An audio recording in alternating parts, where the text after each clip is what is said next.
The hydrophobic galaxy. First Officer Zeal stood frozen at the observation deck of the Galactic Confederation survey vessel Dristar. Her three-fingered hand trembled slightly as she stared at the planetary scan results. Behind her, the ship's captain, Commander Varix, floated on his gravity disk, his elongated head tilted in confusion. "Run the scan again," Varix ordered, his voice carrying the metallic resonance typical of the Arcanians. "There must be some malfunction." Zeal's outer membrane flickered with anxiety patterns as she recalibrated the sensors. "The readings are accurate, Commander. Planet designation Terra 3 is 71% covered in water." Liquid water. She emphasized the last words as if describing something obscene. Across the known galaxy, spanning thousands of light years and encompassing over 300 spacefaring species, one constant remained. Water planets were death traps. Every sentient species in the Galactic Confederation evolved on worlds where water was scarce and precious. Large bodies of water represented mortal danger to every known intelligent being.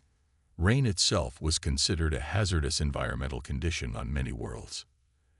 And yet, Zeal continued, her voice dropping to a whisper, the scans also detect clear signs of advanced civilization. A collective gasp rippled through the bridge crew. Chief Science Officer Trill, a squat, leathery-skinned Valerian, waddled forward to examine the readings himself. "Impossible," he muttered. "No species develops technological civilization on a hydro-extreme world." But the evidence was undeniable. The blue-green planet below showed artificial lights spread across landmasses, electromagnetic signals bouncing through its atmosphere, and orbital satellites circling its perimeter. "There's more," Zeal said. "The signals appear to originate from both land and water regions." Commander Varix's breathing tubes contracted in shock. "They inhabit the water." "Not exactly," Zeal clarified, highlighting certain readings. "They appear to be land-based mammals, but they've constructed thousands of vessels that deliberately travel on water surfaces." The navigation officer, a tall, willowy Scythian named Prax, approached the console. His thin exoskeleton creaked as he leaned forward. "Perhaps they're an amphibious species. Even amphibious Confederation species avoid deep water," Varix reminded him. "Remember the Morthians. They have gilled structures but refuse to enter water deeper than their knee joints." For 3 local days, the crew of the Dristar observed Terra 3, or Earth, as its inhabitants called it, with growing bewilderment. Communications Officer Larry compiled a report that left the entire crew speechless. "They have entire cultural practices centered around water immersion," she reported during the daily briefing. "They not only travel on water, but deliberately submerge themselves in it for recreation." She displayed images of humans swimming, diving, surfing, and sailing. Several officers had to look away, their species' instinctive hydrophobia triggering physical discomfort. "They call it swimming," Larry continued. "They teach their young to do this voluntarily. They hold competitions to see who can move through water the fastest. They have entertainment industries built around water activities." Commander Varix made his decision. "This species is unique in our experience. I'm initiating first contact protocols." The Confederation had established careful procedures for introducing themselves to new spacefaring civilizations. They selected a remote, uninhabited area, a desert region, in this case, and sent the standard greeting message to Earth's governments. The humans responded with remarkable composure at learning they weren't alone in the universe. A delegation was assembled, led by Admiral Chenwei, Earth's United Nations Space Command representative. Ambassador Dorovan, a veteran diplomat who had facilitated the admission of 7 species to the Confederation, led the alien delegation. Despite his experience, nothing had prepared him for meeting beings who lived comfortably on a water world. The first contact site was prepared carefully, a temporary structure in the Sahara Desert with environmental controls set to the visitor's comfort. When the human delegation arrived, Ambassador Dorovan stepped forward with the traditional Confederation greeting, touching his forehead ridge and extending his primary hand, palm upward. "We bring greetings from the Galactic Confederation, a peaceful alliance of spacefaring species," he said through the translation device. "We are honored to meet the people of Earth." Admiral Chen smiled and attempted to replicate the gesture. "The people of Earth are honored to meet you, Ambassador. We have many questions." "As do we," replied Dorovan. "Your world is unusual in our experience. Most intelligent species evolve on planets with minimal surface water." Chen looked surprised. "Really? Our planet is mostly ocean. In fact, we've only explored about 20% of our deep oceans. There's still so much we don't know about what lives in the deepest parts." Several members of the Confederation delegation visibly shuddered. "You explore your oceans?" asked Science Officer Trill, unable to hide his discomfort. "Of course," replied Chen, activating a holographic display showing deep-sea exploration vehicles and divers examining underwater volcanic vents. The footage then shifted to beaches filled with people swimming, surfing, and playing in the waves. "We swim in our oceans for recreation," Chen explained casually. "Some of us even live on boats or floating cities. Water is essential to our culture and economy." Ambassador Dorovan swayed slightly, his gray skin taking on a pale blue tint. "You willingly submerge yourselves in large bodies of water for entertainment?" "Since childhood," Chen nodded. "Doesn't everyone?" Dorovan's translator produced a strange sound as he struggled for words. Then his eyes rolled back, and he collapsed to the floor with a soft thud. Admiral Chen rushed forward in alarm. "Is he all right? Should we call our medics?" Commander Varric stepped in quickly. "He'll recover. Please understand, Admiral Chen, that for our species, for all Confederation species, deep water represents our most primal fear. What you've shown us is equivalent to humans playing in radioactive fire." Chen looked from the fallen ambassador to the shocked faces of the delegation. "I had no idea," she said softly. "We meant no offense." "None taken," Varric assured her. "But I believe we've discovered why humans are unique in the galaxy. Your comfort with water will change everything we thought we knew about habitable worlds." As medical officers revived Ambassador Dorovan, Commander Varric realized they had discovered not just a new species, but perhaps the most valuable allies the Confederation had ever encountered. These humans, with their strange ability to thrive on a water world, would open doors that had remained firmly shut to all other species in the history of interstellar exploration. 6 months after Earth joined the Galactic Confederation, the emergency alarm blared throughout the massive space station that served as the Confederation's headquarters. Red lights flashed in the circular council chamber as Admiral Varric, promoted after his historic first contact with humanity, entered with a grim expression. "The research vessel Luminary has crashed on Aquarius Prime," he announced to the gathered representatives of 24 spacefaring species. "Their distress signal indicates 18 crew members are alive but stranded. Their vessel is sinking into an oceanic trench." The chamber erupted into noise. Aquarius Prime was notorious even among water planets. Its surface was 98% covered in liquid water, with massive storms that made Earth's hurricanes look gentle by comparison. "How long do they have?" asked Representative Jex from the desert world Eridas. "Less than 40 hours before their emergency systems fail," Admiral Varric replied. "The Luminary is equipped with standard water barriers, but they were damaged in the crash." Counselor Morth stood, his scale-covered body reflecting the emergency lights. "It's a death sentence to send a rescue team," he declared. "The planet is almost entirely liquid. No sensible being would voluntarily approach such a world." Murmurs of agreement rippled through the chamber. Commander Sofia Rodriguez, Earth's junior representative, had been listening quietly. She rose from her seat, standing out among the aliens with her smooth skin and dark hair. "Humans volunteer for this mission," she said firmly. "We have extensive experience in marine rescue operations." The chamber fell silent. Even after 6 months, Many Confederation species still found humans unsettling. Their comfort with water seemed unnatural. "Commander Rodriguez," said Admiral Varix carefully, "Aquarius Prime is not like Earth. Its oceans are deeper, its storms far more violent. The water pressure alone would crush most vessels." "We understand the risks," Rodriguez replied. "But while you've been talking, my team has already drafted a rescue plan." She activated a holographic display showing specialized submersibles and diving equipment. "These are designed for extreme water environments. We can modify them for Aquarius Prime's conditions." The council members stared at the display.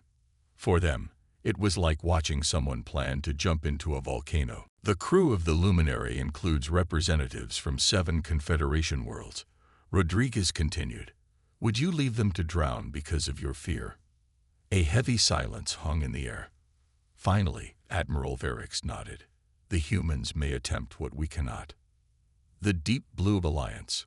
20 hours later, the rescue vessel Poseidon's Trident entered orbit around Aquarius Prime. Its crew consisted of 12 humans, led by Captain James Cullew, a veteran of Earth's deep-sea rescue operations, along with 3 brave alien engineers who volunteered despite their instinctive dread. Through the viewports, they could see a world that represented a nightmare to most galactic citizens, a dark blue-gray sphere covered in swirling clouds and massive storm systems. Waves could be seen even from orbit, gigantic mountains of water that rose and fell across the endless ocean. "Those waves must be over 200 meters high," whispered Nix, one of the alien engineers, his voice tight with anxiety. 3 times the size of Earth's largest recorded tsunamis, confirmed Lieutenant Mirai Tanaka, the ship's oceanographer. "This planet has no significant landmass to break up its oceanic currents. The storms must be constantly feeding energy into the water system." Cullew gathered his team for a final briefing. "The Luminary crashed here." He pointed to a holographic map on the edge of a deep oceanic trench. "They're currently 800 meters below the surface and sinking. Our plan is to deploy the Leviathan, our deep-sea submersible, directly above their position." "Can your vessel withstand such pressure?" asked Tech, a Valerian engineer whose ancestors had evolved in desert caves. "The Leviathan is rated for depths up to 12,000 meters, Cullew replied. "We've reinforced it further for Aquarius Prime's conditions. The greater challenge will be the currents and underwater storms." The alien crew members exchanged nervous glances. The concept of underwater storms was entirely foreign and terrifying to species who evolved avoiding even shallow puddles. "How will you transfer the survivors?" Tech asked. Lieutenant Sophia Chen, the dive team leader, stepped forward. "4 of us will exit the submersible in specialized pressure suits. We'll attach a transfer tube to the Luminary's emergency hatch and evacuate the crew one by one." "Exit the submersible." Nix's voice rose in shock. "You'll be surrounded by water. Completely immersed." Chen nodded calmly. "That's standard procedure for deep-sea rescues." The Poseidon's Trident descended through Aquarius Prime's turbulent atmosphere, buffeted by winds exceeding 300 kilometers per hour. Captain Cullew piloted the ship with expert precision, using the vessel's advanced stabilizers to maintain control. "Deploying Leviathan in 3, 2, 1, release," called out Lieutenant Ahmed, the mission controller. The submersible detached from the ship's underbelly, immediately plunging into the churning ocean below. Inside the Leviathan, Lieutenant Chen and her team prepared for the most challenging rescue operation in human history. "Descending past 200 meters, Chen reported. "Visibility poor, deploying external lights." The submersible's powerful beams cut through the murky darkness, revealing a world alien even to the humans. Strange bioluminescent creatures scattered at their approach, while massive currents threatened to throw them off course. "Detecting Luminary's beacon," announced Dr. Patel, the team's sensor specialist. "They've sunk to 920 meters, still descending at approximately 2 meters per minute. We need to intercept them before they reach 1,500 meters, Chen said. "Beyond that depth, Their hull will begin to buckle from the pressure. As the Leviathan descended deeper, the communication with the Poseidon's trident grew increasingly distorted. The three alien engineers watched the operation through remote feeds, their bodies rigid with a combination of terror and awe. "How can they remain so calm?" whispered Tech, watching Lieutenant Chen prepare her diving equipment. "They're about to willingly leave their safe vessel and enter a crushing ocean." "It's not just courage," replied Captain Kalu, who had remained aboard to coordinate the operation. "Humans evolved alongside Earth's oceans. For most of our history, the seas were our greatest challenge and our greatest resource. We learned to respect water, not fear it." At 900 meters depth, the Leviathan finally caught sight of the stricken luminary. The research vessel was tilted at a 45-degree angle, its hull damaged but largely intact. Through the viewports, the human team could see movement, survivors pressing against the glass, their expressions shifting from despair to hope as they spotted the rescue vessel. "Luminary, this is Lieutenant Sophia Chen of Earth Rescue Vessel Leviathan," Chen transmitted. "We're here to get you out. Please prepare your starboard emergency hatch for docking." By the void came the shaky response from the Luminary's captain, a Sylphian named Vorex. "You actually came. How did you even reach us?" "We'll explain later," Chen replied. "Right now, let's focus on getting your crew to safety." What followed was a rescue operation unlike anything the Confederation had ever witnessed. 4 human divers, enclosed in specialized pressure suits, exited the Leviathan through its airlock. Tethered to their vessel but surrounded completely by water, they navigated the short distance to the Luminary, carrying the components for an emergency transfer tube. Aboard the Poseidon's trident, the alien engineers watched in stunned silence. The concept of voluntarily immersing oneself in deep water was so fundamentally terrifying that they could barely process what they were seeing. "They're swimming," Nick said in disbelief. "Actually swimming in an alien ocean 900 meters below the surface." After 40 minutes of intense work, the transfer tube was secured to the Luminary's emergency hatch. One by one, the 18 crew members were evacuated, each alien researcher trembling in primal fear as they passed through the tube that kept the deadly ocean at bay. The final crew member had just reached the Leviathan when disaster struck. A massive underwater current, part of Aquarius Prime's complex oceanic system, slammed into both vessels with tremendous force. The transfer tube ripped away, and one of the human divers, Lieutenant Chen, was thrown into the darkness. "Chen's been separated," shouted Lieutenant Pottle. Her tether snapped. Inside her pressure suit, Chen tumbled through the dark water, disoriented but trained for such emergencies. She activated her emergency thrusters, stabilizing her position, and then her helmet lights revealed something extraordinary. Below her, descending into the trench, stood an enormous structure, clearly artificial, with geometric patterns and what appeared to be ancient writing etched into its surface. "Leviathan, are you receiving?" she transmitted. "I found something. There's a structure down here. It's not natural." "Impossible," came Vorex's voice.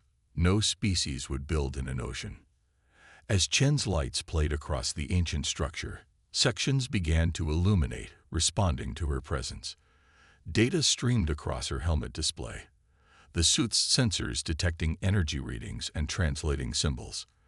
"This is a monitoring station," she reported in awe. "And according to these readings, it's over 3 million years old."